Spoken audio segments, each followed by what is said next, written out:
데우스 엑스 마키나, 라틴어입니다. 글자 그대로 풀이하면 기계 장치로 연극 무대에서 내려온 신이라는 뜻입니다. 고대 그리스 연극에서 종종 쓰이던 연출 기법입니다. 등장 인물들의 갈등이 고조에 달해서 도무지 해결할 방법이 보이지 않을 때 무대 뒤에서 신의 모습을 한 기계 장치가 튀어나와서 모든 긴박한 문제를 단번에 해결하는 그런 기법을 말합니다. 예를 들자면 한 병사가 적군에게 포위되어서 절체절명의 위기에 처했을 때 갑자기 하늘로부터 벼락과 함께 등장한 신이 적군들을 완전히 괴멸하는 그런 식의 해결 방법입니다. 이런 초자연적인 절대자의 존재는 극작가에게는 참으로 편리하고 요긴할 수밖에 없습니다.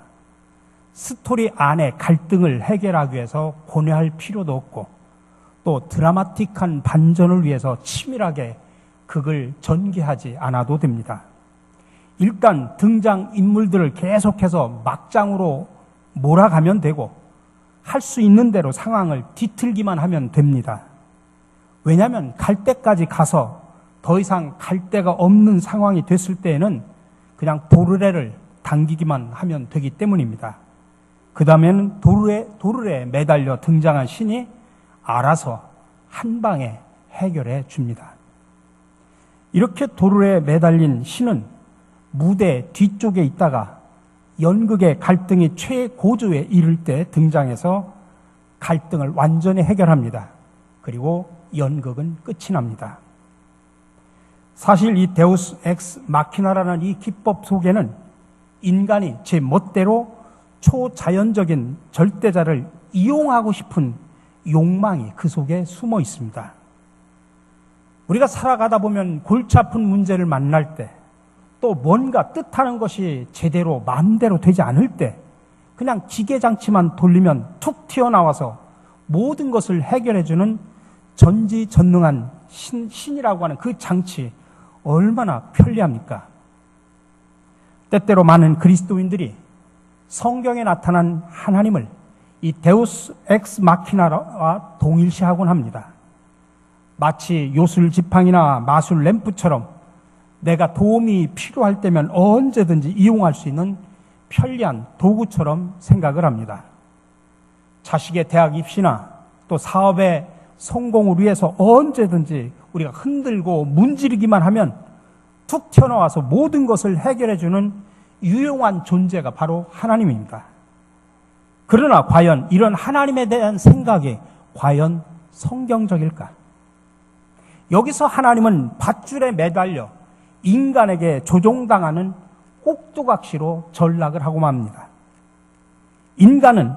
하나님은 인간의 욕망을 위해서 봉사하는 하위 존재로서 어둡고 컴컴한 무대 밖에 있다가 오로지 인간이 호출할 때만 나타나서 문제를 해결하는 심부름꾼이죠.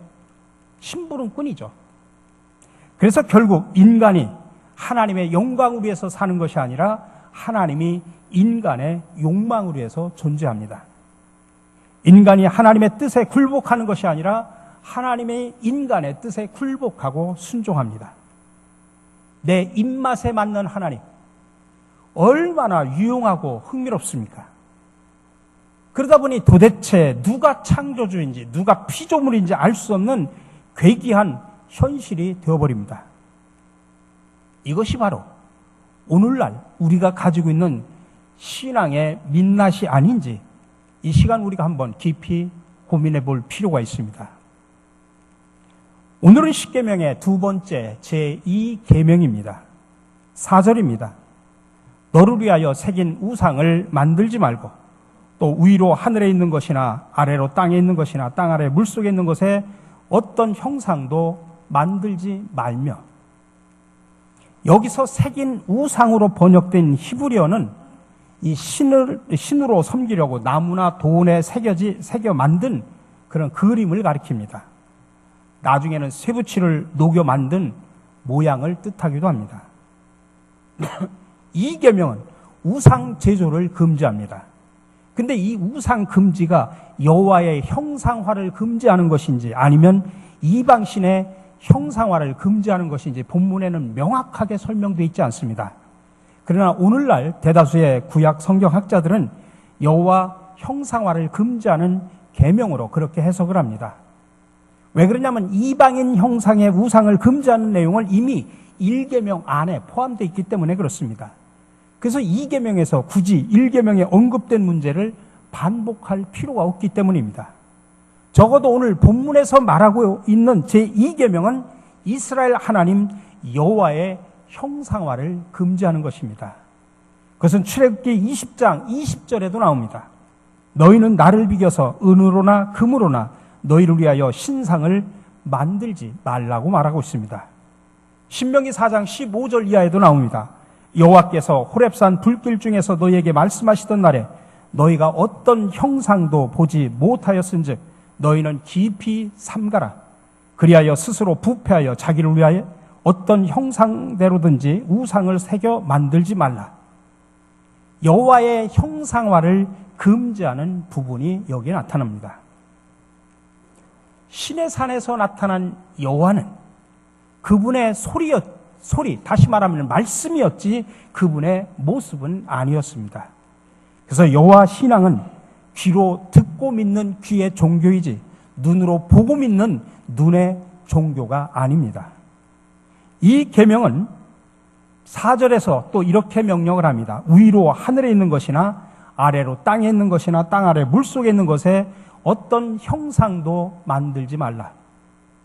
하늘과 땅과 물속이라고 하는 이 세 가지 범주는 그때 당시 인간들이 알고 있는 온 세상을 말합니다. 여호와 하나님은 온 우주 삼라 만상 그 어떤 형상으로도 만들어서는 안 된다는 사실을 강조하는 이야기입니다. 당시 고대 근동에서는 하늘과 땅과 물속에 있는 형상을 본떠서 자신들의 신상을 만들었습니다. 제1계명에 나타난 여호와 신앙의 배타성과 더불어서 제2계명에 나타난 여호와 형상화 금지는 종교사적으로 보면 정말 매우 특이한 현상입니다. 고대 근동의 어떤 종교도 유사한 예를 찾아볼 수 없는 이스라엘만의 독특한 그런 현상입니다. 당시에는 그림이나 형상들이 강력한 영향력을 갖고 있었기 때문에 자신들이 따르는 신들을 형상화하는 것이 당연했고 그 형상화를 적극적으로 활용하는 것이 당시의 보편적인 문화였습니다. 이어서 5절에서 말합니다. 그것들에게 절하지 말며 그것들을 섬기지 말라. 나 내 하나님 여호와는 질투하는 하나님이라. 여호와 하나님은 질투하는 하나님이라고 표현하고 있습니다. 근데 여기서 질투라고 하는 이 히브리어는 우리말로 정확하게 번역하기가 참 어렵다고 말합니다. 근데 본래 이 단어는 우리가 흔히 말할 때 질투라는 말 쓰면은 부정적인 어감이 오지 않습니까? 근데 그런 부정적인 어감이 느껴지지 않는 단어입니다. 이 단어의 본래적인 의미대로 살려서 번역을 하면은 열정, 정열 이렇게 번역을 할 수도 있습니다. 하나님은 자신의 백성인 이스라엘을 향하여 열정을 갖고 계십니다. 따라서 이스라엘 백성들도 자신을 향한 하나님의 열정에 합당한 열정을 보여줘야 됩니다. 여호와의 질투는 여호와 하나님, 오직 여호와 하나님 한 분만을 섬기겠다고 약속한 사람이 그것을 어겼을 때 임하는 것입니다. 그래서 질투하시는 하나님은 또 자신의 권리를 찾으시는 하나님으로 또 번역할 수도 있습니다. 하나님은 마땅히 하나님으로서 존경받아야 됩니다. 근데 하나님께서 하나님의 합당하게 존경받지 못하실 때 그분은 가만히 계시지 않고 하나님으로서 마땅히 받아야 될 권리를 찾고자 하십니다. 이사야 42장 8절에 보면 나는 여호와니 이는 내 이름이라. 나는 내 영광을 다른 자에게 내 찬송을 우상에게 주지 아니하리라. 또 하나님을 인격적으로 묘사하고 있는 질투하시는 하나님이라고 하는 표현은 이스라엘을 뜨겁게 사랑하시는 하나님 이렇게 말할 수도 있습니다. 여러분 사랑이 없으면 질투도 없지 않습니까? 질투하시는 하나님이란 또 다른 한편으로는 이스라엘 백성들에게 사랑받기를 원하시는 하나님이라고 말할 수도 있습니다. 하나님은 그의 백성에게 온전한 충성과 헌신을 요구하십니다. 신명기 6장 4절 이하에 보면 이스라엘아 들으라 우리 하나님 여호와는 오직 유일한 여호와시니 너는 마음을 다하고 뜻을 다하고 힘을 다하여 네 하나님 여호와를 사랑하라. 이렇게 하나님은 질투하실 정도로 저와 여러분들을 사랑하고 계심을 믿으시기를 바랍니다. 제2계명은 또 5절 6절에서 말합니다. 그것들에게 절하지 말며 그것들을 섬기지 말라. 나 네 하나님 여호와는 질투하는 하나님인즉 즉 나를 미워하는 자의 죄를 갚되 아버지로부터 아들에게로 3, 4대까지 이르게 하거니와 나를 사랑하고 내 계명을 지키는 자에게는 1000대까지 은혜를 베푸느니라. 여러분 이 구절에서 죄를 저지르면 3, 4대까지 걸쳐서 불행을 당한다고 하는 이야기입니다. 그렇다면 얼마나 억울합니까? 아니 벌이라고 하는 것은 죄 지은 사람이 받아야 되지. 그 죄와 무관한 자식과 후손들까지 받는다고 하는 것은 하나님의 정의에 위반되는 거 아닌가? 우리가 그런 질문을 할 수 있습니다. 근데 여러분 분명히 아셔야 되는 것은 여기서 3, 4대에 걸친 보복은 우리가 흔히 오해하기를 한동안 그런 말이 한국 교회 속에서 유행어가 됐죠. 가게 흐르는 저주. 가게 흐르는 저주라고 하는 것은 성경적인 가르침은 전혀 아닙니다. 내가 죄를 졌으면 그 죄가 후자자손손까지 그 벌이 임한다는 이야기입니다. 이게 가게 흐르는 저주라고 하는 것입니다. 자손 대대로 조상의 죄값을 치러야 한다고 하는 이 이야기는 구약 성경하고는 정면으로 배치되는 그런 사상입니다. 신명기 24장 16절에 나옵니다. 아버지는 그 자식들로 말미암아 죽임을 당하지 않을 것이요 자식들은 그 아버지로 말미암아 죽임을 당하지 않을 것이니 각 사람은 자기 죄로 말미암아 죽임을 당할 것이라. 여기 어디에 자자손손 그 벌을 받는다는 이야기가 나옵니까? 또 이런 사상은 주전 597년 바벨론으로 끌려간 유대 사람들의 주장과 전 일맥상통합니다. 바벨론으로 포로로 끌려간 사람들이 에스겔서 18장 2절에서 뭐라고 이야기하냐면 아버지가 신포도를 먹었기 때문에 그 아들의 이가 시다. 그런 표현을 하면서 떠들어댔습니다. 그 말은 무슨 이야기냐면 자기들이 바벨론 포로로 끌려온 것은 자기들의 죄 때문에 아니라 우리 조상들의 죄 때문에 우리가 끌려왔다. 아버지가 신포도를 먹었기 때문에 우리들의 이가 시다. 그런 이야기를 하면서 이 이야기를 하는 것입니다.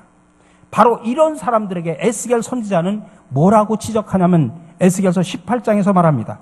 모든 영혼이 다 내게 속한지라 아버지의 영혼이 내게 속한 같이 그의 아들의 영혼도 내게 속하였나니 범죄하는 그 영혼은 죽으리라. 여기에 그런 이야기가 없다 이 소리입니다. 벌은 죄를 범하는 사람만 받는 것이다라는 이야기입니다. 그러므로 죄의 숙명론, 죄의 연자제, 가게 흐르는 저주, 이 모든 것은 다 비성경적입니다. 오히려 우리의 무속적인 신앙이 이 속에 담겨진 이야기입니다. 자, 그렇다면 죄를 3, 4대에 걸쳐서 갚겠다고 말한 이 말의 뜻이 뭐냐라고 하는 것입니다. 근데 여기서 3, 4대라고 하는 것은 내 후손의 3, 4대라고 하는 것으로 이해하면 안 됩니다. 우리도 몇십 년 전까지만 해도 우리가 한 가정에 몇 대의 대가족을 이뤄서 한 3, 4대가 한 가정에서 살았지 않습니까? 그런 우리의 대가족국 제도를 연상하면 됩니다. 보통 당시에 3, 4대가 대가족을 이뤄서 함께 살았지 않습니까? 그래서 한 사람의 행동이 그가 속한 집단의 운명에 영향을 준다고 하는 그런 의미로 해석을 해야 되는 것입니다. 그리고 무엇보다도 이 구절에서의 초점은 뭐냐면 죄는 3, 4대까지, 은혜는 1000대까지 미친다는 이야기입니다. 3, 4대와 1000대의 불균형의 대비라고 볼 수 있습니다. 하나님은 벌은 될 수 있는 대로 적게 주시고 벌을 주어야 한다면 당대의 한 가문으로 제한하신다는 이야기입니다. 반면 복은 될 수 있는 한 많이 주시고자 합니다. 그래서 5절 6절에 나를 미워하는 자의 죄를 갚되 아버지로부터 아들에게로 3, 4대까지 이르게 하거니와 나를 사랑하고 내 계명을 지키는 자에게는 천대까지 은혜를 베푸느니라. 죄와 벌은 대물림 되지 않는다는 이야기입니다. 그러나 복과 은총은 계속 대물림 된다는 이야기입니다. 이것이 바로 하나님의 은혜라는 이야기입니다. 그러므로 지금 우리가 하나님의 계명을 잘 지켜 준행한다면 우리 후손들은 하나님의 손길 안에서 거하게 된다는 사실을 여러분들 믿으시기 바랍니다. 우리가 하나님 앞에서 제대로 신앙생활하는 것이 내 후손들에게 복을 받는 길이고 또 그것이 우리 자녀들에게 줄 수 있는 가장 값지고 귀한 유산임을 믿으시기 바랍니다. 그렇다면 왜 하나님은 이스라엘 백성들에게 자신의 형상화를 금지하셨을까요? 보통 신앙의 대상이 형상화가 되면 그 형상은 자연스럽게 신 자체와 동일시됩니다. 그렇게 되면 신상을 이용해가지고 자신의 이득을 취하고자 하는 마음이 자연스럽게 생깁니다. 예를 들면 구약성경에 모세 놋뱀을 여러분들 예를 통해서 놋뱀의 이야기를 보면 쉽게 이해할 수 있습니다. 민수기 21장 19절에 보면 모세가 놋뱀을 만들어 장대 위에 다니 뱀에게 물린 자가 놋뱀을 쳐다본 즉 모두 살더라. 광야 시절에 모세 놋뱀은 독뱀에 물린 자들이 쳐다보기만 해도 치유가 되는 놀라운 성물이었습니다. 근데 이것이 시간이 지나면서 놋뱀은 그 놋뱀 그 자체에 영적인 어떤 능력 있는 것으로 곡해가 되고 급기야 히스기야 시대에 이르러서는 모세의 놋뱀이 우상으로 전락이 됐던 것입니다. 결국 히스기야 한때 하나님의 치료의 능력을 전하는 그런 은혜의 상징이었던 모세의 놋뱀, 그거를 히스기야는 완전히 제거를 합니다. 열왕기하 18장 3절 4절에 보면 히스기야가 그의 조상 다윗의 모든 행위와 같이 여호와께서 보시기에 정직하게 행하여 그가 여러 산당들을 제거하며 주상들을 깨트리며 아세라 목상을 찍으며 모세가 만들었던 놋뱀을 이스라엘 자손이 이때까지 향하여 분향함으로, 그때는 우상으로 분향을 했다는 이야기입니다.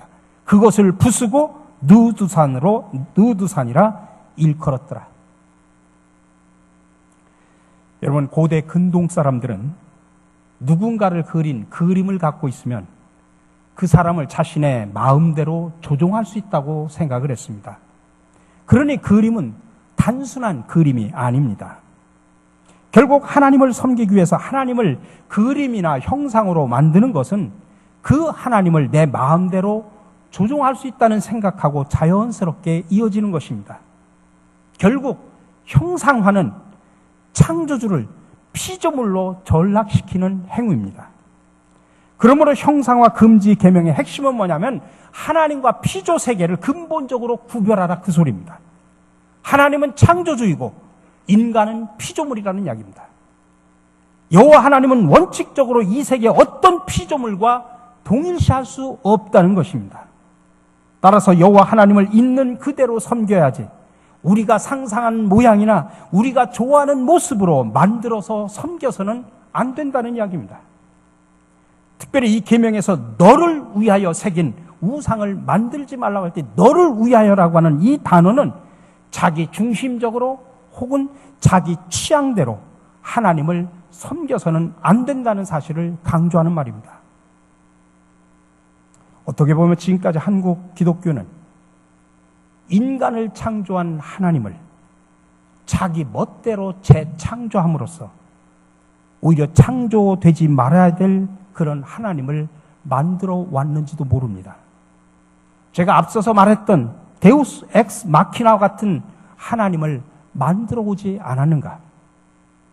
이렇게 하나님을 자기 방식대로 믿는 것은 자신을 위해 새긴 우상을 만드는 것입니다. 이런 행위는 하나님을 자기 입맛에 맞게 만들어 놓고 하나님을 자기 마음대로 조종하는 것과 같습니다. 하나님은 하나님 방식대로 믿고 따라야 합니다. 하나님이 원하시는 대로, 하나님이 말씀하신 대로 믿고 순종해야 됩니다. 여기서 하나님이 원하는 방식, 그게 바로 계명입니다. 그게 바로 율법입니다. 그게 바로 오늘 말하려고 하는 제2계명의 핵심입니다. 이 말씀을 기억하면서 오늘 2계명으로 우리에게 주신 오늘 말씀을 다시 한번 음미하면서 우리 다 같이 함께 읽도록 하겠습니다. 너를 위하여 새긴 우상을 만들지 말고 또 위로 하늘에 있는 것이나 아래로 땅에 있는 것이나 땅 아래 물속에 있는 것에 어떤 형상도 만들지 말며 그것들에게 절하지 말며 그것들을 섬기지 말라. 나 내 하나님 여호와는 질투하는 하나님인즉 나를 미워하는 자의 죄를 갚되 아버지로부터 아들에게로 3, 4대까지 이르게 하거니와 나를 사랑하고 내 계명을 지키는 자에게는 1000대까지 은혜를 베푸느니라. 아멘. 함께 기도하겠습니다. 사랑의 주님, 오늘 10계명 중 제2계명을 통해 우리의 믿음의 시각을 새롭게 하시니 감사를 드립니다. 그러나 지금까지 우리는 우리의 입맛에 맞는 하나님을 만들어 왔음을 솔직히 고백합니다. 그래서 우리가 하나님의 영광을 위해 사는 것이 아니라 하나님이 우리의 탐욕과 욕망을 위해 존재하는 신으로 만들어 왔습니다. 또한 하나님을 우리의 방식대로 믿어 우리를 위하여 새긴 우상을 만들며 살아왔습니다. 그리고 하나님을 우리가 상상하는 모양이나 우리가 좋아하는 모습으로 만들어 섬겨왔습니다. 용서의 하나님, 지금까지 누가 창조주인지 누가 피조물인지 알 수 없는 분별력 없는 신앙생활을 회개하오니 용서하여 주옵소서. 이제부터 우리 모두 올바른 신앙 고백을 하게 하옵소서. 우리는 고백합니다. 하나님은 창조주이시고 우리는 피조물입니다.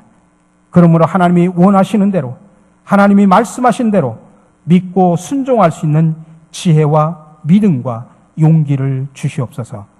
항상 말씀으로 우리를 새롭게 하시는 예수 그리스도의 이름으로 기도드립니다. 아멘.